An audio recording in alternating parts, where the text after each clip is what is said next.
So, you want a new console. It's 2025. Sony's PlayStation 5, Microsoft's Xbox Series X.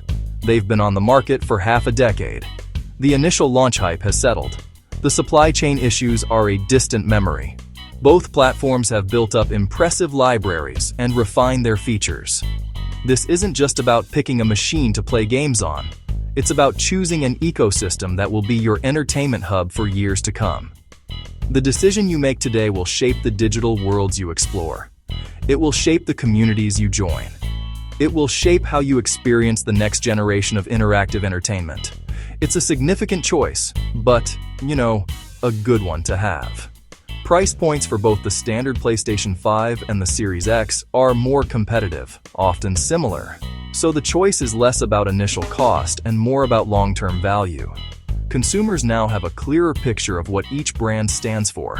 Do you prioritize groundbreaking, narrative-driven exclusive titles, or do you lean toward a vast, ever-expanding library via a single subscription?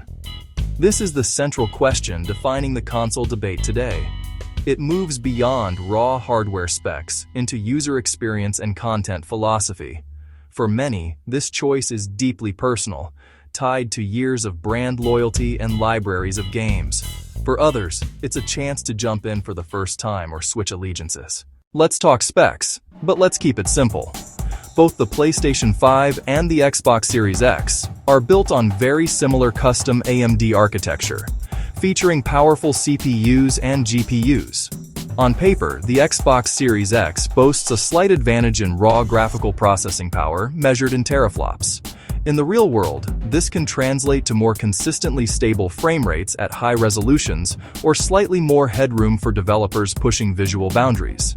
However, this is a very fine margin, and for the vast majority of multi-platform games, the visual experience on both consoles is remarkably similar, delivering stunning 4K visuals and smooth gameplay that was once the exclusive domain of high-end PCs. The biggest hardware differentiator lies in their storage solutions. The PlayStation 5 shipped with its custom, ultra-high-speed SSD, a piece of technology that was genuinely revolutionary at launch. This allows for near-instantaneous loading times in games designed to leverage it. You can go from the console's home screen into a game world in a matter of seconds. The Xbox Series X also has a very fast NVMe SSD, and its quick resume feature, which lets you suspend and swap between multiple games seamlessly, is a fantastic quality of life benefit. While the PlayStation 5's raw load speeds in its exclusives often feel faster, the Xbox isn't far behind. The controller is your primary physical connection to the game, and here, Sony and Microsoft have taken different approaches. The PlayStation 5's DualSense controller is a legitimate piece of innovation.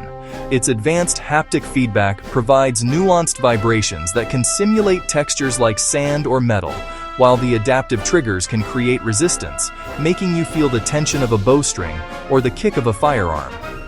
The Xbox wireless controller is an evolution of a classic, beloved design. It's known for its exceptional ergonomics, comfortable feel over long play sessions, and familiar layout, which many gamers still consider the gold standard.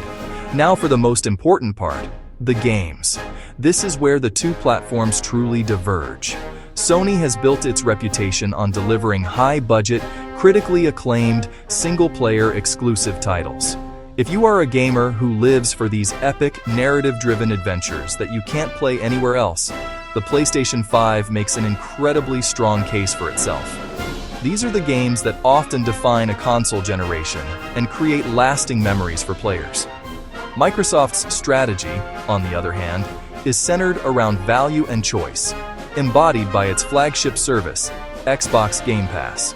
For a monthly fee, Game Pass gives you access to a rotating library of hundreds of games, including all first-party titles from Xbox Game Studios on the day they launch.